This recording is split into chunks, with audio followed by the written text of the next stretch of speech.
Bayaq getmişəm CND caygahına, qaz vuram. Orada bir dənə səhnə ilə üzbəüz oldum ki, vaqəən başımdan ağrı durdu. Yəni, məndən qabaq bir dənə peykan saxlamışdır, anəndəsi bir dənə xanım qız idi.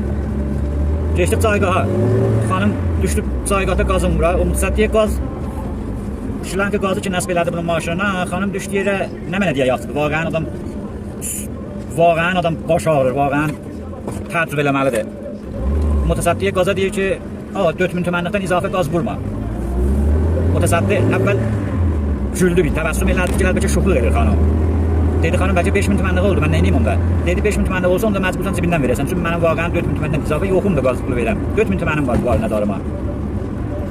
Əslən, bu səhnəni mən özüm gördüm, vaqəən başımdan ağrı durdu. Təəssüf eləməlidir bu məmləkətdə, bu sərmayənin içində. Behtərin məmləkətdə yaşayırıq.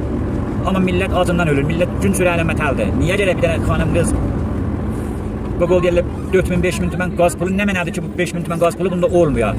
Əslən, niyə gərək bir dənə xanım qız ya xanım qisməti musafirkeşlik eləyəm, xanımın maşınından, şəraitindən də müşəxəs idi ki, musafirkeşdir. Niyə gərək bizim məmləkətimizdə xanımlar düşələr musafirkeş eləyərlər, kişilərin işini görərlər? Niyə?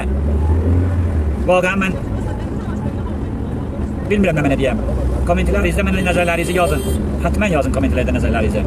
Məmnunam.